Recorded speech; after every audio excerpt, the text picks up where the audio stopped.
বোকা ভাবছিস? ভাব, যেদিন কারো কাছে ঠকবি সেদিন বুঝবি এই বোকাটাও ভালো ছিল। আসসালামু আলাইকুম, ইসমি রিহান খান, কেমন আছেন সবাই? আশা করছি আলহামদুলিল্লাহ ভালো আছেন।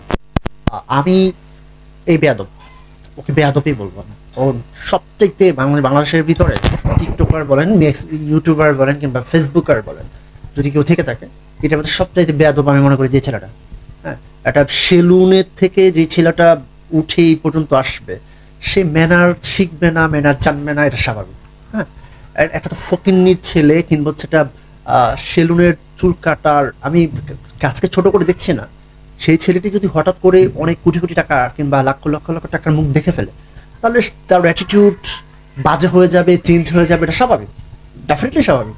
তো এইটার প্রমাণ হচ্ছে এই অপুই হচ্ছে এটার প্রমাণ। ওকে আমি ওই যে অনেক নাম দিচ্ছি, ফেসবুকের নাম দিচ্ছি অপু ভাই, মানে ওকে যেন মানুষ ভাই বলে ডাকে।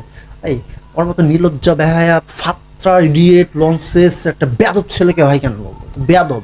হ্যাঁ, আর ভাই তুই ঠিক আছে, ফাইন, একটা মানে সেলুন থেকে উঠে এই পর্যন্ত আসছিস, তোর ম্যানারটা ভালো করতে মানুষকে বুঝিয়ে দে যে হ্যাঁ আমিও ছোট, মানে নিচ থেকে উপরে উঠে বুঝিয়ে দিতে চাই আমি ভালো মানুষ। শেখার তো অনেক কিছু আছে। এইসব বেয়াদবদের কাছ থেকে কন্টেন্টগুলো দেখে তারা কি শিখবে? আমি বুঝি না যে এর এত ফ্যান ফলোয়ার কেন। আবার অনেক সময় দেখি এর ফ্যান ফলোয়াররা একে নিয়ে অনেক ও ভাই ওই কি বাজে অবস্থা। মানে এদের রুচি দুর্ভিক্ষ দেখা দিয়েছে বাংলাদেশে। আমরা এদের রুচি দুর্ভিক্ষ দেখা দিয়েছে যে এর মতো একটা সেলুনের চুল কাটার একটা ছেলেকে নিয়ে এরা মজা মাস্তি করতেছে। আবার এই বেয়াদব দেখেন কি বলে, পোলাপাইন আব্বাকে এখনো চেনো নাই? চিনবা চিনবা, 2025 সালে আব্বাকে নতুন করে আবার চিনবা। আমি তোকে নিয়ে না রোস্ট করার বা তোকে নিয়ে আমার কথা বলার কোনো রুচি বোধ আমার কাজ করে নাই। অনেক আগে থেকে আমার মানে তোকে দেখলে আমি স্টল করে চলে যাই, কখনোই তোর ভিডিও দেখি না।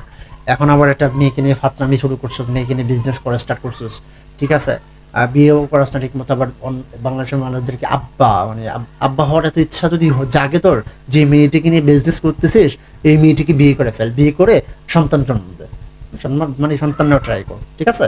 তারপরে না ওই যে তোর ছেলেকে বলি যে আমাকে আব্বা বলো, হ্যাঁ, বাকি সবাই তোকে জুতা পিটা করবে। আমি তোকে না ইচ্ছা করতেছে এই যে জুতা আছে না, জুতা জুতা দিয়ে মানে ইচ্ছা মতো তোর দুই গেলে যদি চড়াইতে পারতাম জুতা দিয়ে।